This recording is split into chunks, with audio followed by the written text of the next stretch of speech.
This is Democracy Now! I'm Amy Goodman. We're broadcasting from Washington, D.C. President Trump's expected to declare a national emergency today to build a wall along the U.S.-Mexico border, despite opposition from Congress. On Thursday, Senate Majority Leader Mitch McConnell announced Trump planned to sign the latest spending bill, but to also declare a national emergency. The bill includes nearly $1.4 billion to build 55 miles of new border barriers out of steel, far less than the $5.7 billion requested by President Trump. Democratic Congress members Alexandria Ocasio-Cortez and Ilhan Omar, Ayanna Pressley, and Rashida Tlaib issued a statement that they voted against the bill because it gives more funding to Immigration and Customs Enforcement. That's ICE. Well, for more, we're joined via Democracy Now! Video stream by Erica Andiola, Chief Advocacy Officer for RACIS, the Refugee and Immigrant Center for Education and Legal Services. Erica, thanks so much for joining us from West Virginia. Can you talk about what the bill that is about to be signed and then President Trump's threat?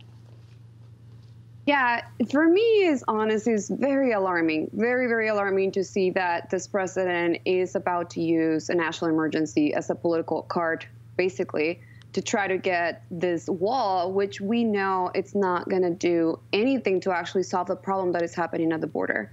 The problem that's happening at the border, it's been said over and over again that it's humanitarian. And what does that mean? That there's human beings literally right now trying to figure out how to ask asylum in this country, which is legal.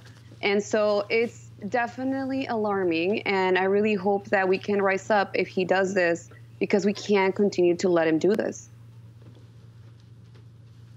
So, Erica, talk about the Congress members like Joaquin Castro, who represents the Rio Grande Valley in Texas, like AOC, Alexandria Ocasio-Cortez, and Ilhan Omar, Rashida Tlaib.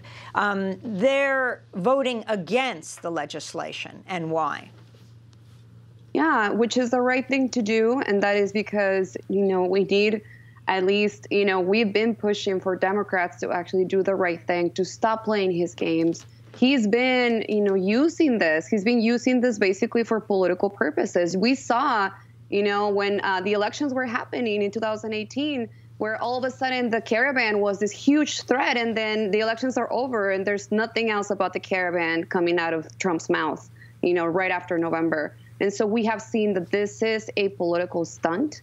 And the most alarming thing is that we have, what worries me is that we have Democrats actually playing his game, trying to give him more money for DHS, trying to give him more money, which can be, and I assure you, will be used to continue to detain people. And so we have to make sure that we push back and that we let Democrats know that this is a time to stand up against Trump, and everything that he's trying to do, because at the end of the day, he's going to push for what he wants. And we are seeing this right now.